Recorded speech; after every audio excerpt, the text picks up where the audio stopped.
ជំរាបសួរស្ដីអ្នកគ្នាថ្ងៃនេះខ្ញុំមកចែកម្លែកអ្នកគ្នាអំពីវិធីសាស្ត្រ3យ៉ាងទៀតហើយដើម្បីក្លាយជាមនុស្សដ៏ស្រស់ស្អាតដូចជាទេពអប្សរឬក៏ទេពបុប្ផាឬក៏បរោះសោះជីសេះសោះអីចឹងណាអ្នកគ្នាយ៉ាងវិធីសាស្ត្រ3នេះគឺបរោះទាំងស្ត្រីគឺអាចធ្វើបានដូចគ្នាអញ្ចឹងដើម្បីទទួលបាននូវភាពស្រស់ស្អាតទី1គឺយើងត្រូវហាត់ប្រាណឲ្យបានជារៀងរាល់ថ្ងៃមិនថាមួយថ្ងៃ30នាទី1ម៉ោងឬក៏ម៉ោងកន្លះហើយអ្នកគ្នាតាមពេលវេលាដែលអ្នកគ្នាមានមិនថាពេលព្រឹកពេលថ្ងៃពេលល្ងាចពេលយកពេលអ្នកគ្នាហៅពេលវេលាមិនឲ្យបានហាត់ប្រាណប្រហែលម៉ោងទៅ1ម៉ោងដើម្បី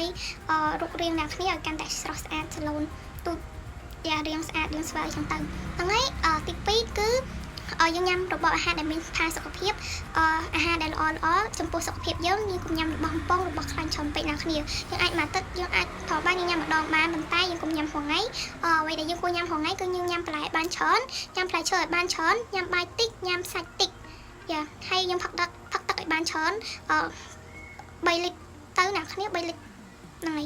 ហើយផឹកទឹកដាក់កោឲ្យបានច្រើនវាអ្នកគ្នាធ្វើចុងរាល់ថ្ងៃអ្នកគ្នានឹងមាន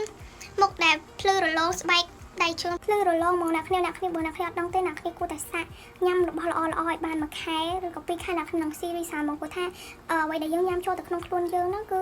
សម្បូរទៅដោយកាល់ស្យូមប្រូតេអ៊ីនវីតាមីនដែលធ្វើឲ្យសារពាង្គកាយយើងហ្នឹងមានសុខភាពរឹងមាំហើយនឹងស្រស់ស្អាតចេញពីខាងក្នុងចេញមកក្រៅមកអ្នកគ្នាអញ្ចឹងអ្នកគ្នាគួរតែញ៉ាំរបស់ល្អបានច្រើនជាងរបស់ដែលឆ្ងាញ់តែវាអត់ជួយដល់សុខភាពរបស់យើងណាវាជួយឲ្យយើងទ្រុបទ្រោមថែមអញ្ចឹងហ្នឹងហើយឥឡូវយើងចូលដល់វិធីសាស្ត្រទី3គឺការតាំងសមាធិឬក៏ធ្វើនិយាយ affirmation ដល់ខ្លួនឯងពេលផឹកមុនចេញទៅណាមួយអញ្ចឹងអ្នកគ្នាភ្ញាក់ឡើងមិនដោះអីឬក៏ហាត់ប្រាណនេះហើយអ្នកគ្នាគួរតែនិយាយ affirmation មកកាន់ខ្លួនឯង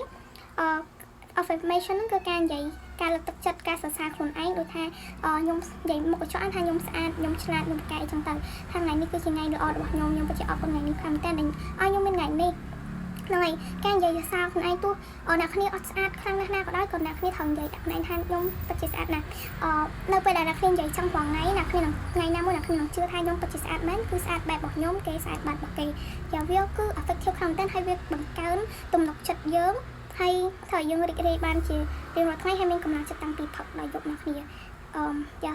ការតាំងសមាធិរបស់យើងក៏ចឹងដែរអ្នកគ្នាជួយឲ្យយើងអារម្មណ៍នឹងណូឥឡូវនេះយើងចូលដល់វិធីសាស្ត្រទី4គឺការអានសៀវភៅថ្ងៃអ្នកគ្នាអាចអានទៅ30នាទីឬក៏ម៉ោងបើអ្នកគ្នាមានពេលព្រោះថាអ្នកគ្នាសួរថាអានភៅតាក់ទងឲ្យនឹងសម្រស់ភាពស្រស់ស្អាតគឺត្រូវតែមាន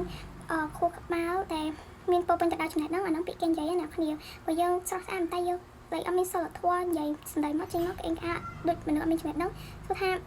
យើង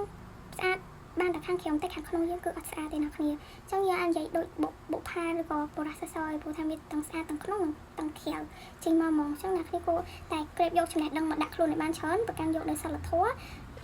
ថាជានារីខ្មែរណាគ្នានារីខ្មែរគឺជានារីដែលទន់ភ្លន់មិនទន់ជ្រាយហើយពោពេញទៅដោយចំណេះដឹងនិងភាពស្រស់ស្អាតអញ្ចឹងបើវីដេអូនេះបើជួយដល់អ្នកគ្នាកុំភ្លេចជួយ share ចែករំលែកដល់អ្នកដែលជាទីស្រឡាញ់អ្នកគ្នាអ្នកដែលអ្នកគ្នាចង់ឲ្យកាន់តែស្រស់ស្អាតជាពិសេសអ្នកគ្នាខ្លួនឯងចង់ improve ខ្លួនឯងពីមួយថ្ងៃទៅមួយថ្ងៃអ្នកគ្នាគួរតែអនុវត្តវិធីសាស្ត្រ4យ៉ាងនេះដែលខ្ញុំបានចែករំលែកគឺការហាត់ប្រាណឲ្យបានរាល់ថ្ងៃការញ៉ាំរបស់ល្អជួយដល់សុខភាពការនិយាយ affirmation ដល់ខ្លួនឯងឬក៏តាំងសមាធិចុងក្រោយគឺការអានសៀវភៅឲ្យបានរាល់ថ្ងៃ